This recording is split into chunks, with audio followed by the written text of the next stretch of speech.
त्याप्रमाणे लोक सहभागी होतात। आज मरीन ड्राईव्हला खूप मोठ्या प्रमाणावर लोक त्यामध्ये सहभागी झाले आणि त्यामुळे लोकांचा सहभाग वाढतोय। त्यामुळे विरोधकांचा देखील थोडासा एक त्रास त्यांना होतोय। त्यांना जे काही या प्रकल्पाच्या बाबतीमध्ये कसं आहे, प्रकल्प जेव्हा कुठलाही अभियान जे आहे जेव्हा यशस्वी होत जातं त्यावेळी त्याच्यावर टीका करण्याचा प्रयत्न लोक करतात। परंतु माझं तर त्यांना सगळ्यांना सांगणं आहे की ही कुणी मुख्यमंत्र्याची एकट्याची ही अभियान नाही आहे। त्यांनी सगळ्यांनी सहभागी व्हावं। मोदी साहेबांनी 2015 साली झाडू हातात घेतला, स्वच्छ भारत अभियान सुरू केलं, त्यावेळेस त्यांच्यावर टीका केली फोटो सेशनची। आताही टीका करतायत। मुख्यमंत्री म्हणजे काय, मी स्वतःला सीएम म्हणजे चीफ मिनिस्टर जी डेफिनेशन करतात मी स्वतःला सीएम म्हणजे कॉमन मॅन म्हणून समजतो आणि म्हणून मी त्याच्यात उतरलोय।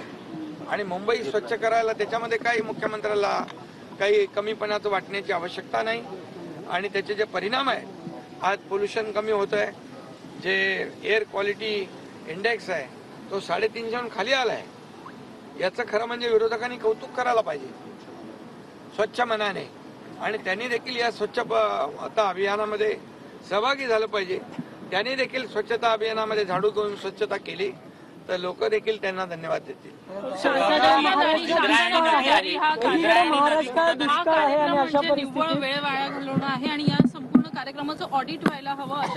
बिलकुल, शासन आपल्या दारी हा लोकाभिमुख कार्यक्रम आहे।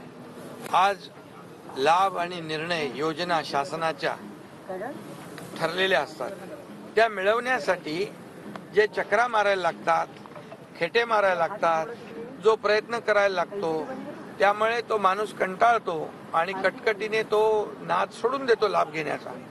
नेमकं ते केलं, कलेक्टर, बीडीओ, सीओ या सगळ्यांना कामाला लावलं, लाभार्थी शोधण्याचं काम त्यांनी केलं आणि लाभार्थी शोधून त्या ठिकाणी एकाच छताखाली त्यांना बोलवून त्यांना अगदी त्यांचा मान सन्मान राखून त्यांना लाभ दिला। ट्रॅक्टर दिले, घराच्या चाव्या दिल्या, पॉवर टिलर दिलं, हार्वेस्टर दिलं, सगळं शेतीला लागणारी उपजार अवजारं दिली आणि योजनांचे लाभ आम्ही प्रत्यक्ष त्यांना दिले। खरं म्हणजे यामुळे 2 कोटीपेक्षा जास्त 2,20,00,000 लोकांना याचा लाभ मिळालेला आहे। मग 2,20,00,000 लोकांना मिळालेला लाभाचं ऑडिट त्यांनी करण्याची मागणी केली आहे। त्यांना धन्यवाद द्यायला पाहिजे। येत्या निवडणुकीमध्ये जनता त्यांचं ऑडिट करेल, त्यांचं खातं पूर्ण बंद करून ते ऑडिट जनता येणाऱ्या निवडणुकीमध्ये करेल। कारण लोकांना दिलेल्या लाभाचं ऑडिट करायला सांगतायत, म्हणजे स्वतः पूर्वी काही केलं नाही, पण आमचं सरकार शासन आपल्या दारी हे लोकाभिमुख जो कार्यक्रम आहे तो लोकप्रिय होत चाललाय। हजारो लोक येत आहेत, मंडपामध्ये बसतायत, त्यांचा लाभ घेत आहेत, योजना मिळत आहेत त्यांना, याची पोटदुखी आहे।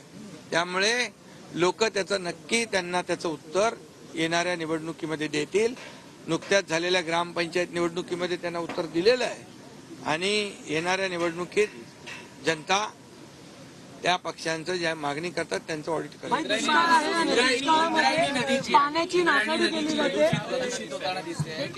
इंद्रायणी नदीचं प्रस्ताव डीपीआर केंद्र सरकारला पाठवलाय।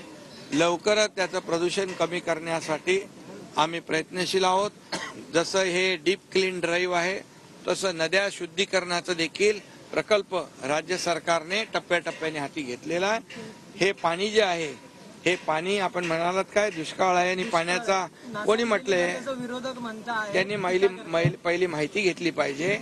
हे वापरात येणारं पाणी कसलं आहे, हे पिण्याचं पाणी नाही, हे रिसायकल केलेलं एसटीपी वॉटर आहे आणि ते पाणी धुण्यासाठी योग्य आहे। रस्ते धुण्यासाठी आपण ते वापरतोय, पिण्याचं पाणी वापरत नाही।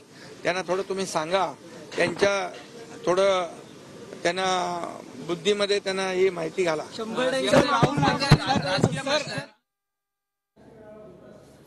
शासन आपल्या दारी या कार्यक्रमाच्या प्रसिद्धीमुळे विरोधकांना पोटदुखी होतीये असं म्हणत शिंदेंनी विरोधकांवर निशाणा साधलाय।